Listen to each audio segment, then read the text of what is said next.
सभी को praise the Lord. और मैं आशा रखती हूँ कि आप परमेश्वर के अनुग्रह में बने हुए हैं। आज का जो वचन परमेश्वर ने मुझे दिया है वो कलीसिया के लिए है, और कलीसिया जो है वो शमौन और हन्ना से जो नए नियम में मेंशन है उनसे क्या सीख सकती है, ये वचन परमेश्वर ने मुझे दिखाया। और इससे पहले हम उस छोटे से वचन में जाएं, हम प्रार्थना करेंगे। परमेश्वर, मैं आपका धन्यवाद करती हूँ इस समय के लिए, और मैं प्रार्थना करती हूँ पवित्र आत्मा कि आप मुझे और हर एक जन को जो देखता है और सुनता है इस वचन को आप अभिषेक करें, और जो आपकी इच्छा है वो हम परमेश्वर पिता जानने पाएं।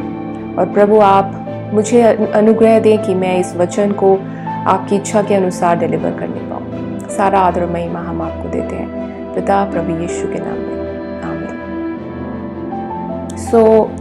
मैं आपके सामने लूका 2nd चैप्टर और उसका 25 to 32 वर्स और 36 to 38 वर्स पढ़ूंगी, और आप अपनी स्क्रीन पर भी इसको देख सकते हैं। और वहाँ लिखा है, यरूशलेम में शमौन नामक एक मनुष्य था, और वह मनुष्य धर्मी और भक्त था, और इज़राइल की शांति की बाट जोह रहा था, और पवित्र आत्मा उस पर था।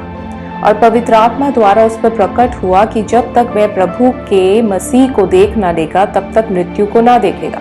वह आत्मा के सिखाने से मंदिर में आया, और जब माता पिता उस बालक यीशु को भीतर लाए कि उसके लिए व्यवस्था की रीति के अनुसार करें, तो उसने उसे अपनी गोद में लिया और परमेश्वर का धन्यवाद करके कहा, हे स्वामी, अब तू अपने दास को अपने वचन के अनुसार शांति से विदा करता है, क्योंकि मेरी आंखों ने तेरे उद्धार को देख लिया है, जिसे तूने सब देशों के लोगों के सामने तैयार किया है, कि वह अन्य जातियों को प्रकाश देने के लिए ज्योति और तेरे निज लोग इज़राइल की महिमा हो।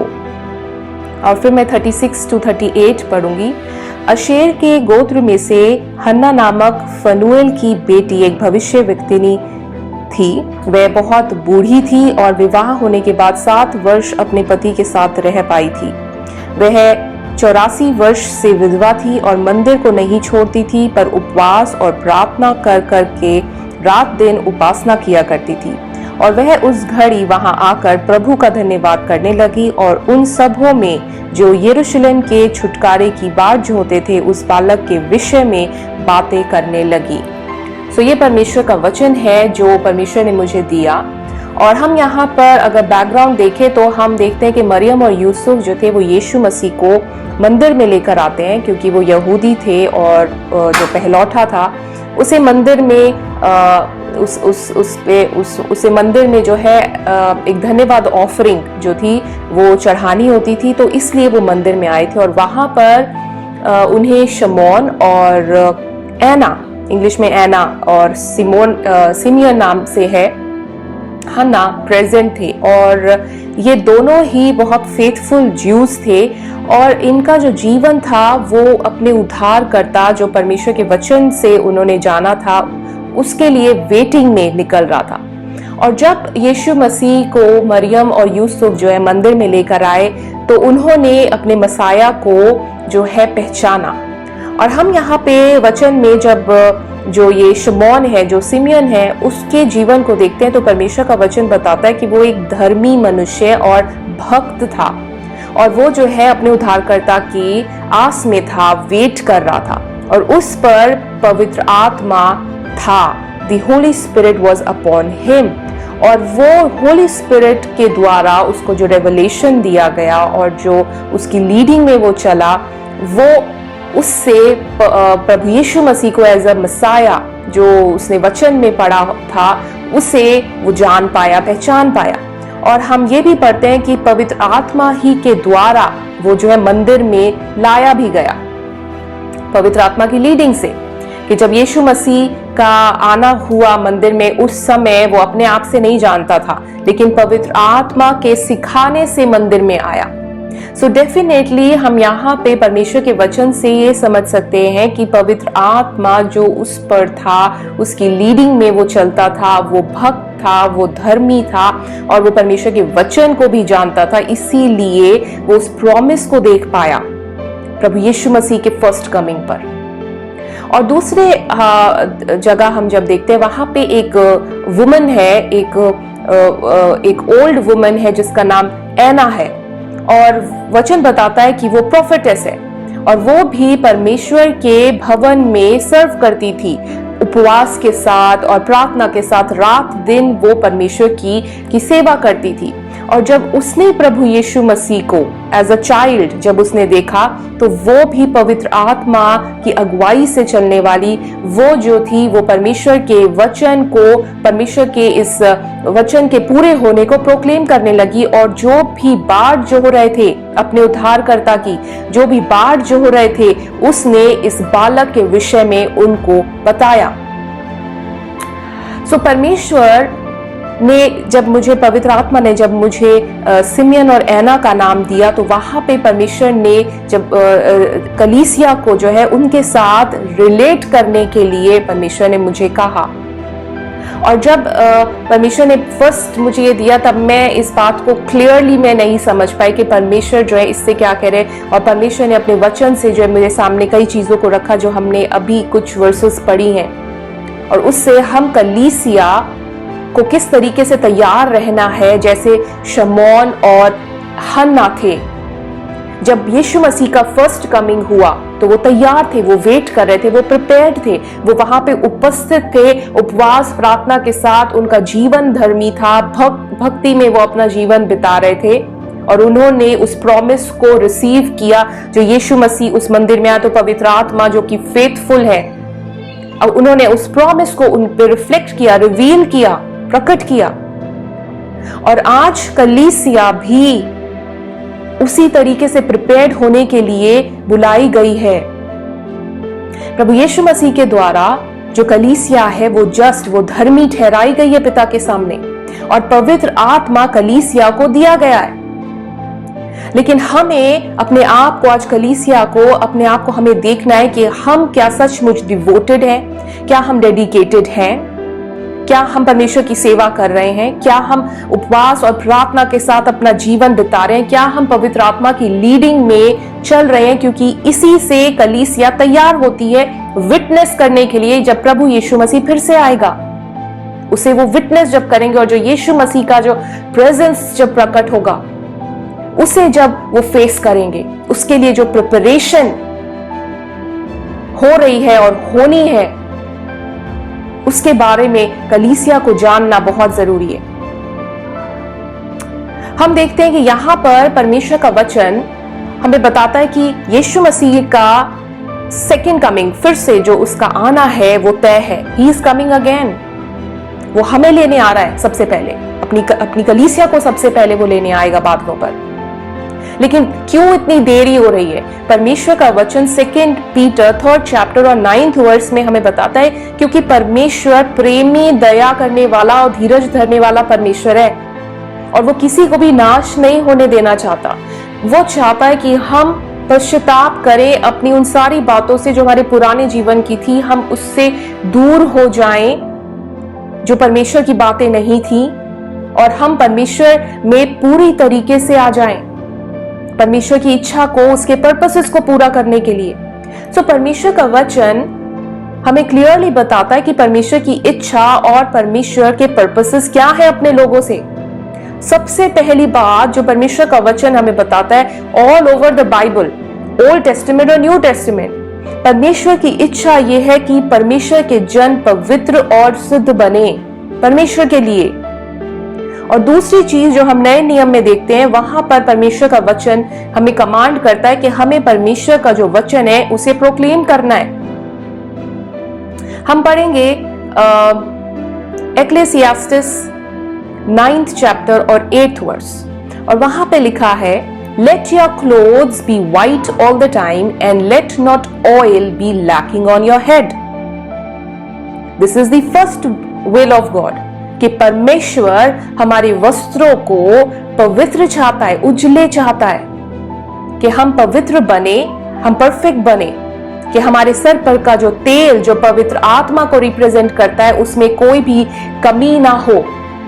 हमेशा हमारा जो तेल है, जो fullness of the Holi spirit है, हम उसमें बने रहें, हम उसमें वॉक करें। और सेकंड चीज जो हमें परमेश्वर की इच्छा को जानने की जरूरत है वो है मार्क 16th चैप्टर उसका 18th verse. Go into all the world and proclaim the gospel to the whole creation. Acts 1 उसका 8th verse. You will receive power when the Holy Spirit has come upon you, and you will be my witnesses in Jerusalem, in all Judea, Samaria, and to end of the world. और यही चीज आप mark 13th chapter उसका 10th verse में भी पढ़ सकते हैं कि परमेश्वर की इच्छा ये कि हम गॉस्पेल, जो गुड न्यूज है, जो प्रभु यीशु मसीह जो हमारा उद्धार करता है, जो सैल्वेशन हमारा परमेश्वर है लेकर आया, और वही हमारा सैल्वेशन है, उसको हम प्रोक्लेम करें, उसको हम लोगों को बताएं, और जो उसको रिसीव करते हैं वो पवित्र बनते जाएं, वो परफेक्ट बनते जाएं। जब हम इस पृथ्वी पर रहते हैं, संसार में रहते हैं, तो हम जानते हैं जो शैतान है वो इस संसार का ईश्वर है, और हमारे जो वस्त्र हैं, जो हमारे गारमेंट्स हैं, जिन्हें परमेश्वर ने श्वेत किया है, जिन्हें साफ किया है अपने लहू के द्वारा, वो जो शैतान है वो इन संसार की बातों से उन्हें डिफाइल करता है, उन्हें अपवित्र करता है, गंदा करता है। और जैसे जैसे हम और भी आगे समय में जाएंगे, हम देखेंगे कि लॉलेसनेस और विकेडनेस बढ़ती जाएगी, जैसे प्रभु यीशु मसीह ने कहा, वो कम नहीं होगी। यानी बहुत पॉसिबिलिटी है कि हम बिलीवर्स जब इस संसार में रहते हैं, अगर हम परमेश्वर के वचन से नहीं अपने आप को धोते हैं, पवित्र आत्मा की फुलनेस में, उसकी लीडिंग में नहीं चल रहे हैं, तो हम अपने वस्त्रों को डर्टी कर लेंगे। और जैसे मैंने आपके सामने एक्लेसियास्टिस 9th चैप्टर उसके 8th वर्स में पढ़ा, वहां पे लिखा है, let your clothes be white all the time, all the time, सदा सदा, हमेशा। अगर आप हिंदी में पढ़ेंगे वहां सदा का वर्ड है, हमेशा। और ये कैसे पॉसिबल है? यस, ये पॉसिबल है परमेश्वर के वचन के द्वारा, उसकी सामर्थ के द्वारा, जो पवित्र आत्मा के द्वारा हमें दी गई है। हम प्रकाशित वाक्य रेवलेशन 3rd चैप्टर उसका 4th और 5th वर्स जब पढ़ते हैं, वहां पे सरदीस की कलीसिया के बारे में प्रभु यीशु मसीह कुछ कह रहे हैं, उनकी रिपोर्ट कार्ड जो है वो प्रेजेंट करें कि उनकी कंडीशन क्या है। और वहां पे अगर आप पढ़ेंगे तो लिखा है, but you have a few people in Sardis who have not soiled their garments and they will walk with me in white, for they are worthy. He who overcomes will thus in white garments, and I will not erase his name from the book of life, and I will confess his name before my Father and before his angels. तो Sardis की कलीसिया में प्रभु यीशु मसीह कह रहे हैं कि कुछ लोग हैं रेमिनेंट उस चर्च के, कुछ लोग हैं बचे हुए जिन्होंने अपने वस्त्रों को सॉइल नहीं किया, अनक्लीन नहीं किया, डिफाइल नहीं किया, अपवित्र नहीं किया। यानी जो बाकी लोग थे उस कलीसिया में, वो अपने वस्त्रों को डिफाइल कर चुके हैं और उन्होंने उसके लिए कुछ नहीं किया। लेकिन जिन्होंने अपने आप को पवित्र रखा, अपने वस्त्रों की निगरानी करी, अपने वस्त्रों की को प्रोटेक्ट किया, उसकी चौकसी की, वो है जो वर्दी होंगे, जो परमेश्वर के साथ चलेंगे। परमेश्वर के वचन में हम जनरली भी परमेश्वर का जो वचन है, अगर हम रेवलेशन पढ़े तो वहां पे 16th चैप्टर 15th वर्स में लिखा है, blessed is the one who keeps his clothes clean at the coming of the Lord. प्रभु यीशु मसीह के आने पर जो अपने वस्त्रों की चौकसी करता है, वो ब्लेसेड है, वो धन्य है, वो आनंदित है। और इन वस्त्रों के बारे में परमेश्वर ने रेवलेशन 22:14 वर्स, 7th चैप्टर उसका 14th वर्स, वहां पे मेंशन किया है वस्त्रों को क्लीन रखने के बारे में।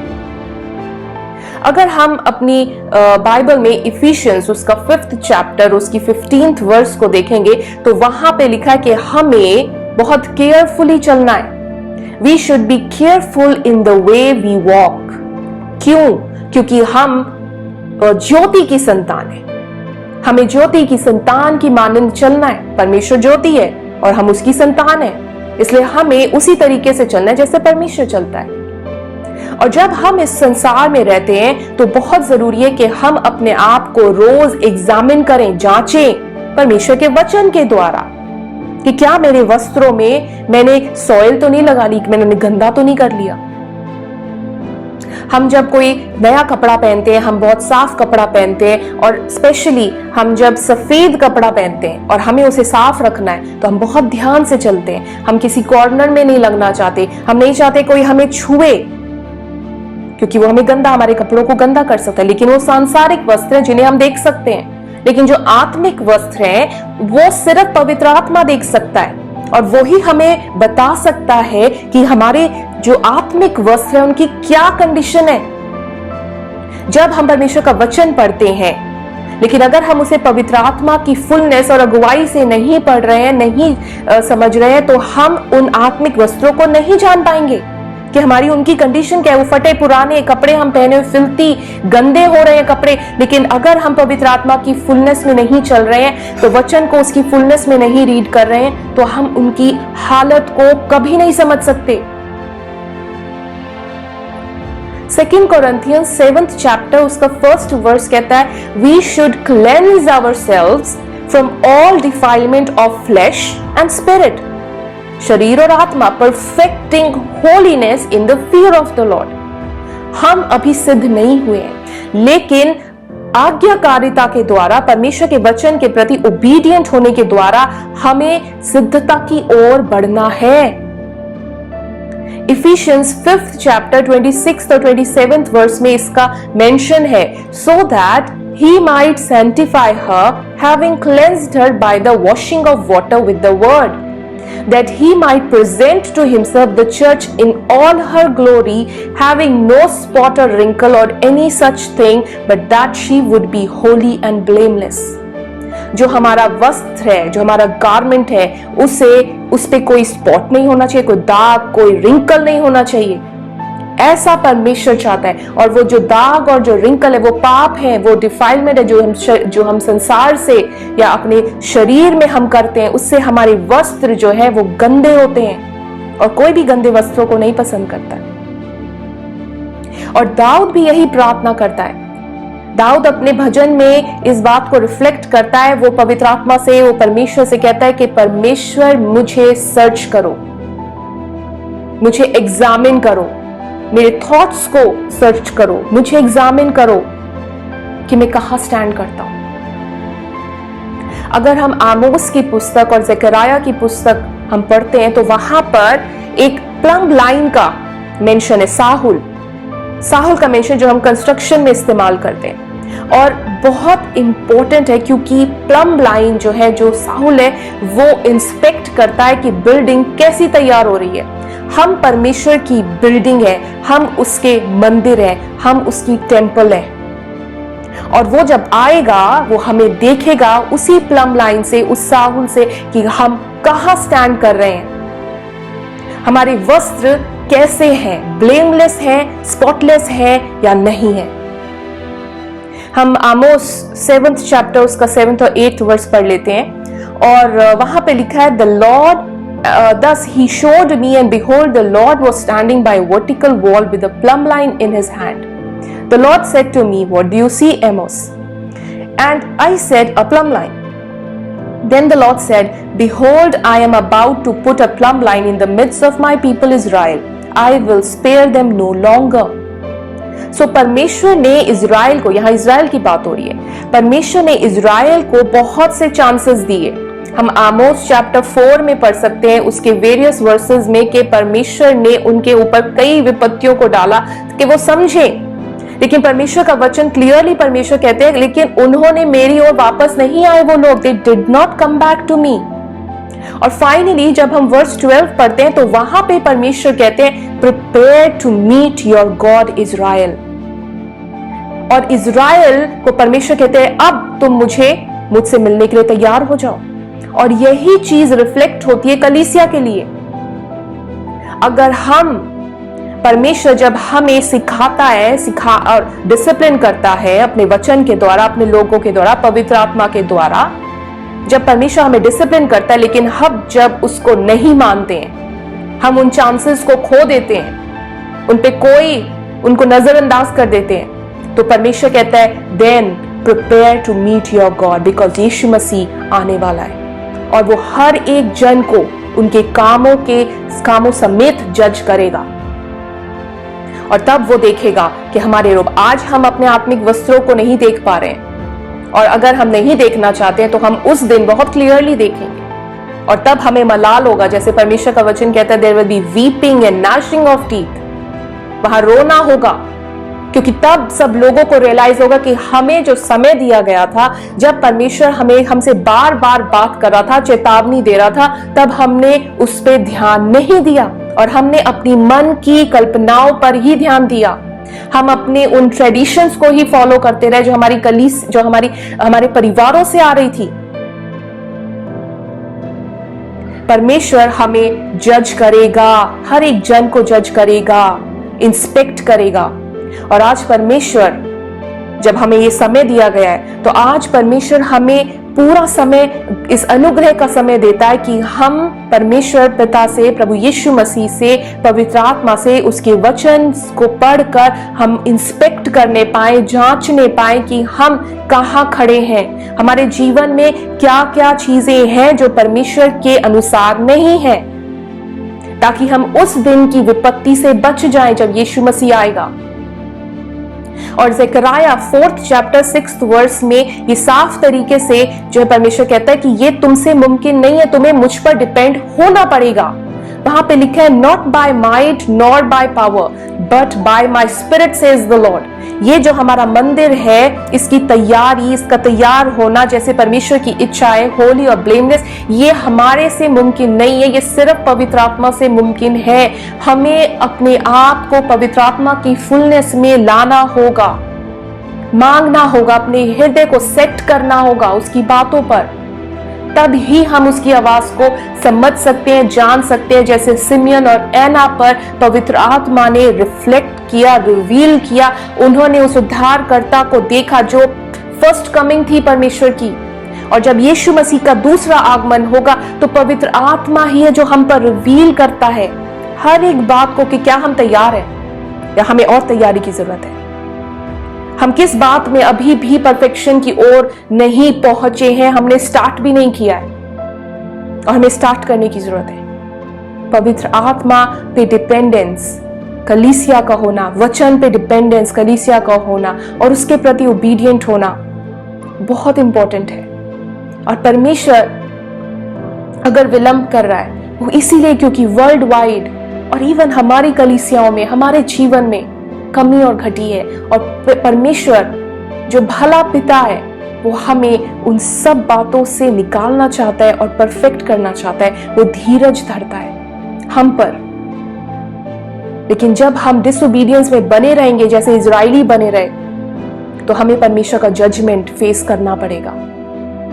इसलिए मैं आज यही प्रार्थना करती हूं कि परमेश्वर आपसे और मुझसे बात करे इस वचन के रिगार्डिंग, कि जैसा सिमियन और एना को जो पवित्र आत्मा ने इसमें मेंशन किया, उनका नाम, उसका एक पर्पस है, उनसे हम सीख सकते हैं, कुछ बातों को हम पिक कर सकते हैं कि चर्च को इनसे सीखना है कि वो उनका जीवन, उनका प्रिपरेशन, वो किस तरीके से पवित्र आत्मा की लीडिंग में चल रहे थे, कि उन्होंने उस मसाया को देखा उसके बचपन में जब वो आया।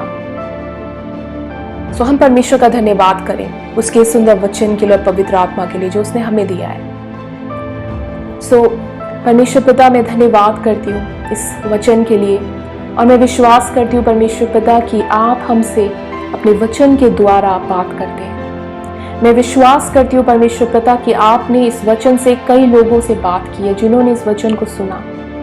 मैं प्रार्थना करती हूँ कि आप उनके हृदय को मूव करें पवित्र आत्मा, आपका अनुग्रह परमेश्वर पिता, आपकी चेतावनियां उन पर प्रकट हो परमेश्वर पिता, और हमारे जीवन में जो कमी और घटी है वो आप हम पर रिफ्लेक्ट करें।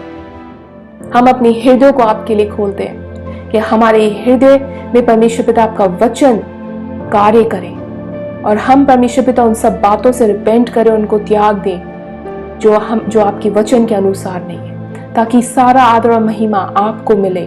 और प्रभु, हम उस विपत्ति से, उस जजमेंट से, वो सारी बातें जब आप आएंगे प्रभु यीशु मसीह, और हर एक को उनके डीड्स के अनुसार आप जज करेंगे, उन सब बातों से हम बच जाएंगे।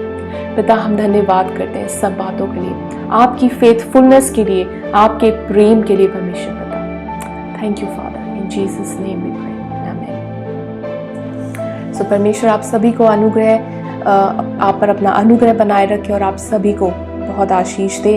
आप परमेश्वर के वचन में, उसकी नॉलेज में, उसकी ग्रेस में हमेशा बढ़ते जाएं।